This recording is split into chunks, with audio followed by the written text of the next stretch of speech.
मैसासुर घबराने लगा।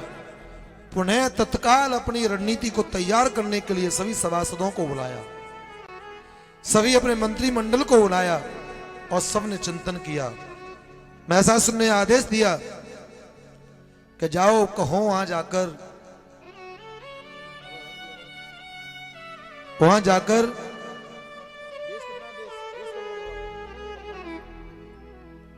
वहां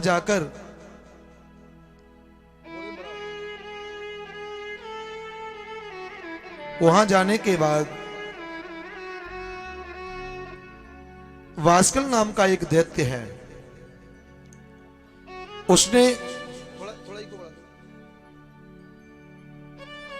उसने अपने साथ में रणनीति तैयार की और पूछा सबसे, क्या कहा कि ये बताइए हमको क्या करना चाहिए, अपना अपना मत बताएं। और बताने के बाद फिर उसका हम चिंतन करेंगे, मनन करेंगे। जब ऐसी बात बताई सज्जनों, तो सबने कहा कि हमको अब युद्ध करना चाहिए।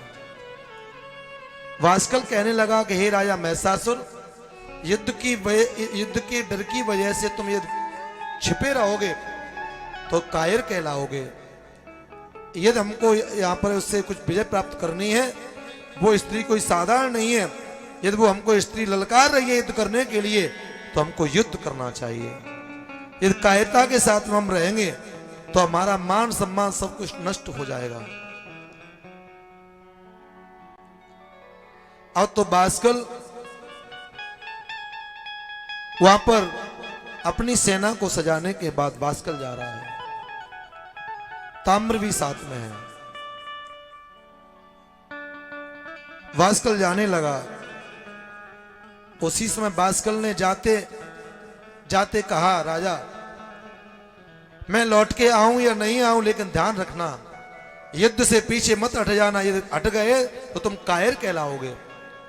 पहले तो एक क्षण के लिए मैसासुर ने वहां देवलोक से पलायन करने की तैयारी कर ली थी, लेकिन इस वास्कल अन्य दैत्यों ने मिलकर कहा कि नहीं नहीं, इस यहां से हम पलायन कर जाएंगे तो उस देवी का भाव और बढ़ जाएगा, तो हम कायर कहलाएंगे। इसलिए हमारा मन करता है वैसे ही उसके चरणों में शरणागत करके अपने घर तुम ले आओ।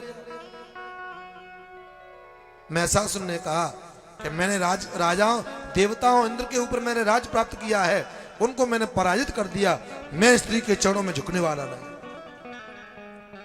क्योंकि पुराण कहते हैं कि विनाश काले विपरीत बुद्धि, जाको प्रभु दारुण दुख देई ताकि मति पहले हर ले। जब व्यक्ति का विनाश आता है तो सज्जनों उसको अच्छा काम भी बुरा लगता है। कोई अच्छी सलाह देता है लेकिन वो झुकता नहीं है, वो बिल्कुल मरने के लिए तैयार हो जाता है, झुकता नहीं है। यही तो आज के समय कलयुग में यही तो एक दुष्ट का कार्य है। वो भी एक मैसासुर का वंशज है, जो अपनी गलती को महसूस नहीं करता और अपने आप में कहता है अरे भाई हमने कोई गलती की नहीं, यानी अपनी गलती को भी अपना सौभाग्य समझता है।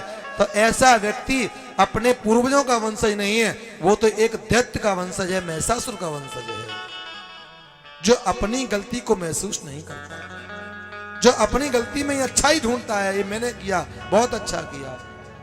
यानी अपने 10 रुपए के फायदे के, अपने